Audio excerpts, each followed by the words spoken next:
Welcome to our webinar. Today we are joined by the Education Commissioner, Candice McQueen, and Assistant Commissioner of Data and Research, Dr. Nakia Towns, who will talk us through some updates for TNReady and answer any questions you may have. Please type your questions in the questions chat pane of your program, and they will have access to those, respond to as many as they can in person. If they cannot get to some, they will be emailed and answered to you individually. So without further ado, I will change the presenter to Commissioner McQueen and Dr. Nakia Towns. Thank you. Well, I appreciate the opportunity to work with PET to talk directly with the teachers who are on our webinar. We want to give you up-to-date information about TNReady and some of the scoring updates based on some communication that we released last week. So we'll start by just walking through our transition year. In 2016-17, we had a very significant transition year for the TNReady test. Students in grades 3-8 took it for the very first time, and we have set a new baseline. In fact, these results show that we are moving forward with new expectations and a new baseline to work from.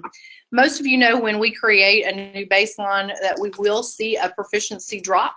We want to communicate to you, because this is absolutely what we see in our data, that the proficiency drop does not mean students are moving backward because we have strong growth, but we are now setting a new expectation, and so that typically happens as we change standards. We are really wanting to encourage our teachers and our students that this new baseline means we are setting ourselves up for more success moving forward. Our high school students took TNReady in 2016-17 for the second time. We had 24 districts participate fully in our TNReady online testing, and after setting a new baseline last year, our students grew across the board on their end of course exams during this second year of testing. We do want to note that our local results will be released tomorrow, and so all of the local results, meaning the district and school level results for grades 3-8 and high school, will have an official release tomorrow. We've released a lot to districts already, but you will have an official release, and so I hope you will engage and look at those results tomorrow. I want to go ahead and transition into a scoring issue that we alerted the field about last week. And Dr. Towns is actually going to walk through the specifics of the scoring issue, and certainly please feel free to add your questions to the chat box as we walk through this. Great. Thank you, Commissioner McQueen. So I'll start by highlighting that part of our process at the department is that we do multiple quality checks, as we have 2 full-time psychometricians on staff, as well as our accountability data analysts. And so once the department completes those quality checks, as another layer to our process, we release all the data to your central office administrators during an embargo period, where we expect that districts and schools will be able to continue to review that data such that we ensure that we have accuracy before we get to this final release stage and any accountability determinations.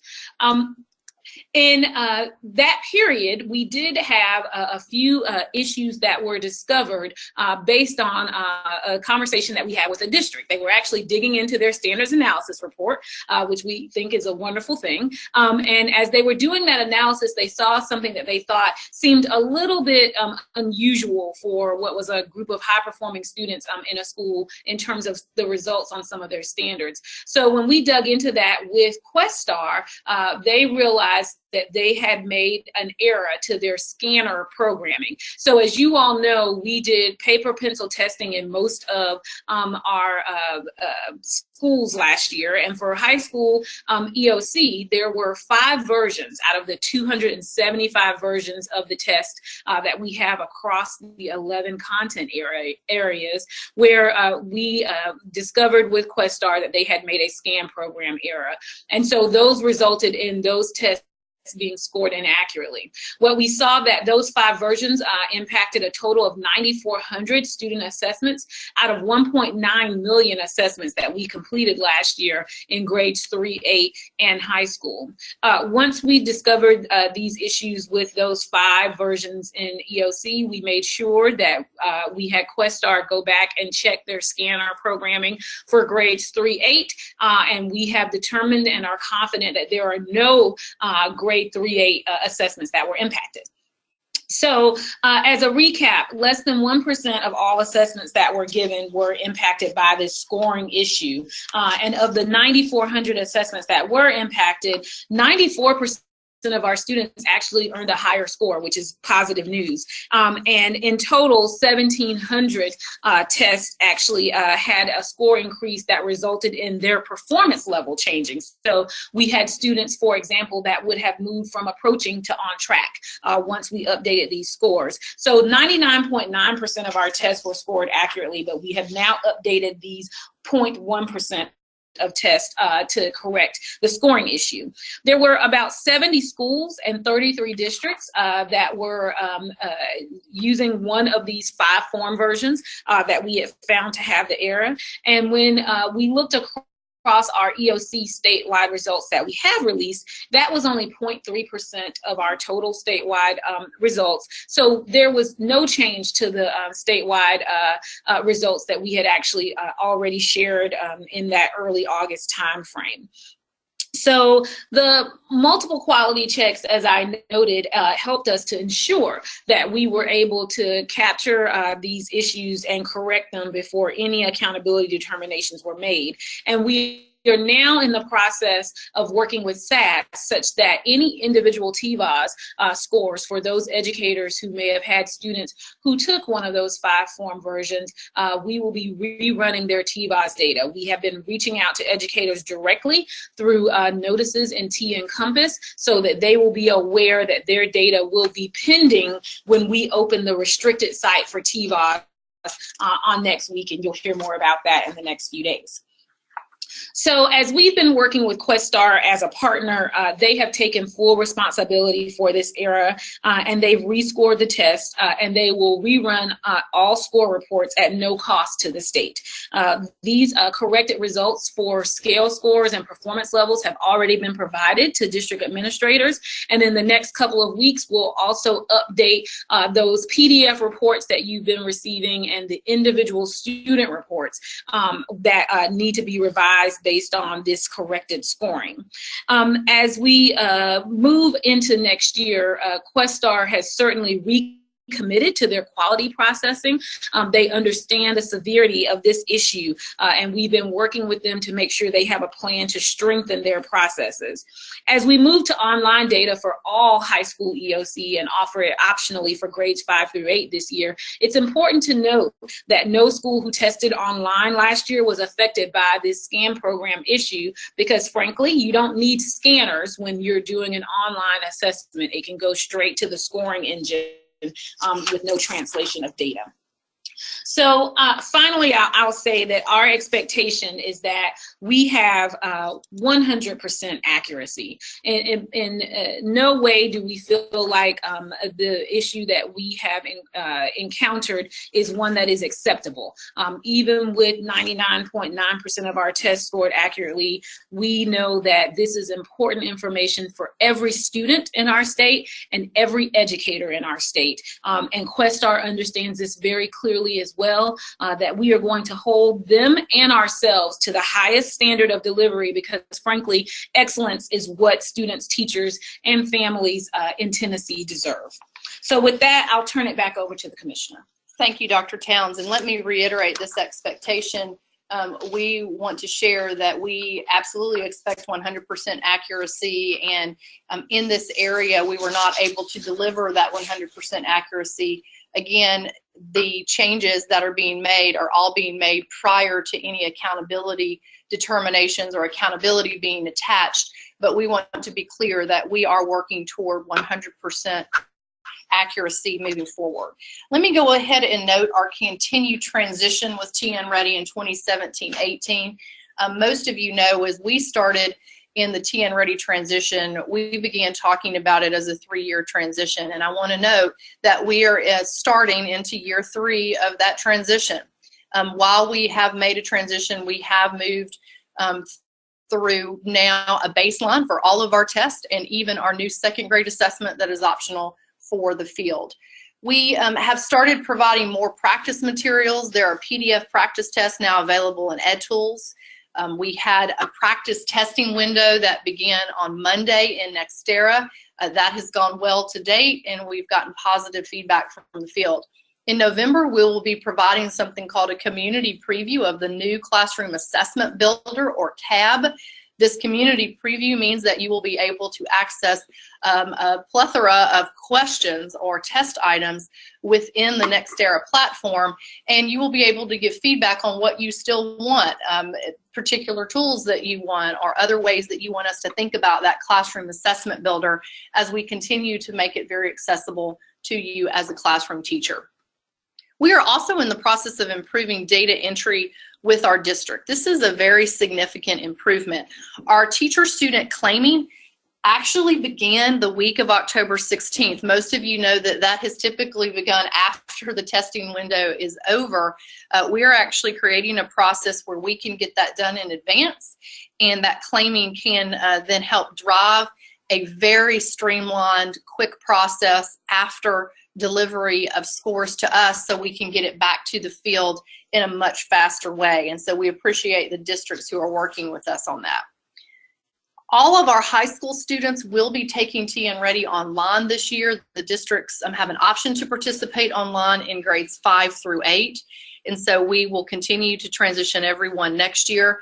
As a reminder, grades 3 and 4 always have the option to stay with the paper and pencil testing, but we will be moving 5 through high school into online next year. We are working to return our scores faster to you. In fact, our raw score delivery is being updated, and we'll be sharing quickly what that looks like for all online tests this year as compared to the tests that are in paper and pencil. Most of you know online delivery is just faster because the vendor can actually get it in a streamlined fashion without the delivery and the scanning that has to occur. We'll be giving you delivery dates actually next week, so you can begin to plan for your report cards.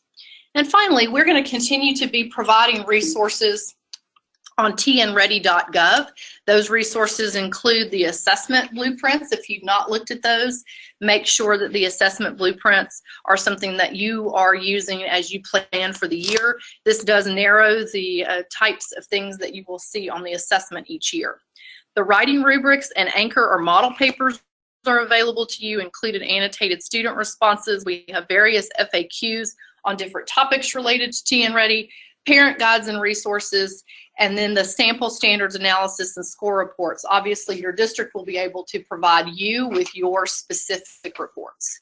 So with that, we want to use the rest of our time together, about 15 minutes, to answer questions that you have. And so I will turn to our communications staff. I believe Sarah Gast has reviewed some of the questions that you have put in the chat box, and we will start going through those now. So Sarah, Great. Why don't you ask the first question? Excellent. So the first questions are about the scoring issues and where the tests were at. And so the first question was, were the impact test in high school, and how widespread was the problem for our high school tests?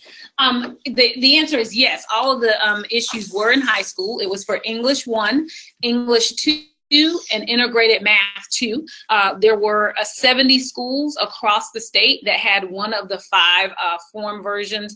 There were 2 form versions in English 1, one in English 2, and 2 form versions in integrated math 2 that were impacted. And the percentage of high school tests that were impacted were 0.3%. So there were 600,000 EOC tests that we scored in U.S. history, science, English, and math. And so these 9,000 or so tests represented about 0.3% of those. And let me translate that a little bit. When we talk about these form versions, I think most of you know that every single one of our tests has multiple forms. forms. And so even in integrated math 2, English 1 and 2, we were talking about a couple forms out of the multiple forms you would use that had any impact. And so that did narrow the number of folks that were actually impacted to 0.3% of the total test takers for our high school end of course exams. All right, Sarah, Great. what's another question? Another question is talking about the access to the practice tests on Nextera and kind of what that transition looks like and how folks can get access.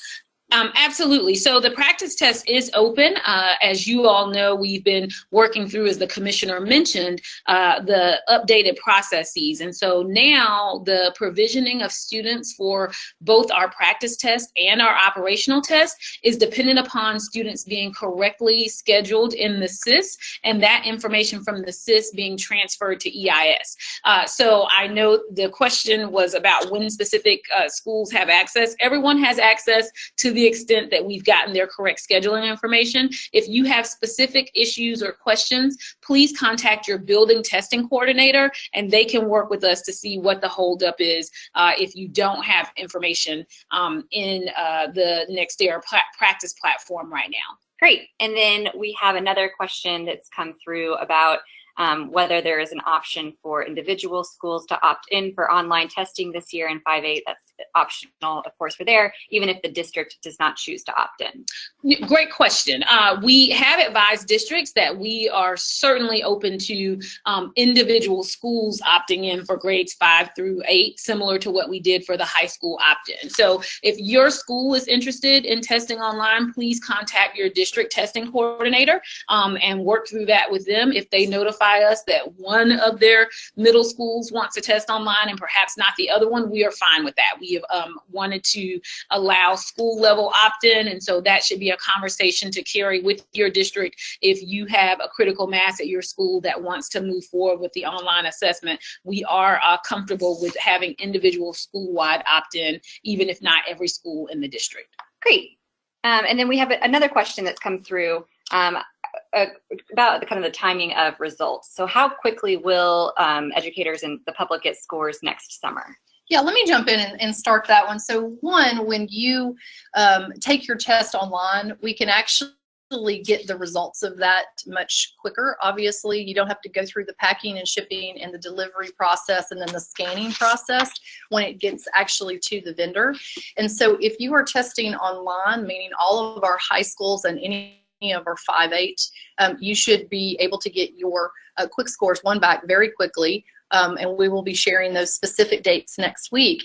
If you are testing where you will still be on paper and pencil, that does require additional time. And so this next summer, we'll be sharing that the high school test raw score will come back faster, as well as your scores specifically. We will be able to deliver those in the summer because we won't be going through the standard setting process. We'll be in year 3 of the high school test. And then for those that are still being scanned, our goal is to get that score information, raw score early, hopefully in June. And then later on in the summer, you would be receiving your score reports. Again, those official dates will be released to the district next week. But what you're hearing from me is that we are going to have a much quicker timeline on delivery of both raw scores, particularly for online, and for your score reports. So as you're going into the fall, you will have that information. Again, the last 2 years it has been delayed because you have had a standard setting process that always happens the first year of a new test, as well as new reports and working with the vendor on all the business rules to make sure that those are done the way that they are intended. So I think we may have another question. Yeah, we have a question about some of the EIS improvements. And can, Dr. Towns, can you just talk more broadly about how some of what those systems are going to look like this year and how we're just trying to improve that process overall? Absolutely. We've been working since the beginning of the school year with district technology coordinators, as well as your attendance folks who work with your EIS systems, the EIS coordinators, as well as testing coordinators to improve our scheduling processes. And what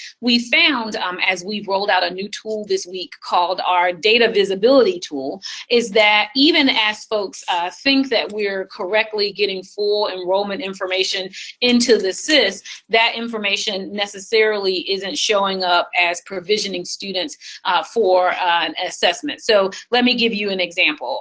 If you're using a course code that is a course code that has been retired for what was an assessed course, that means that those students aren't going to show up as registering for an assessment. If a student has been scheduled but no teacher of record has been designated, that student is not going to be enrolled and provisioned for an assessment. So we are continuing to work with district folks to make sure the data quality that's coming through our SIS and being transferred to EIS gets us to full provisioning information in terms of that data that would show up and flow through to Nextera to do automatic registration of students for both practice and operational tests.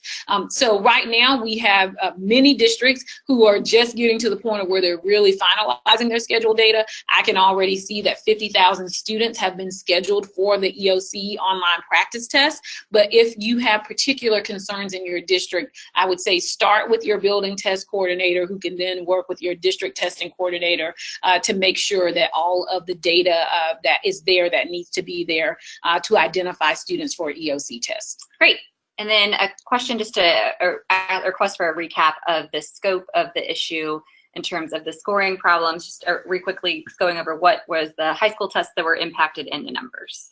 So yes, so as we noted, it was that there were 5 form versions of English 1, English 2, and Integrated Math 2 that had the scoring issues. Those amounted to about 9,400 tests out of the 600,000 tests that we administered in EOC. And then we had another 1.3 million tests that we administered in grades 3 through 8. So in total, we have confirmed that there's 1,700 students who have a performance level change, meaning that they may have moved from approaching to on track, for example.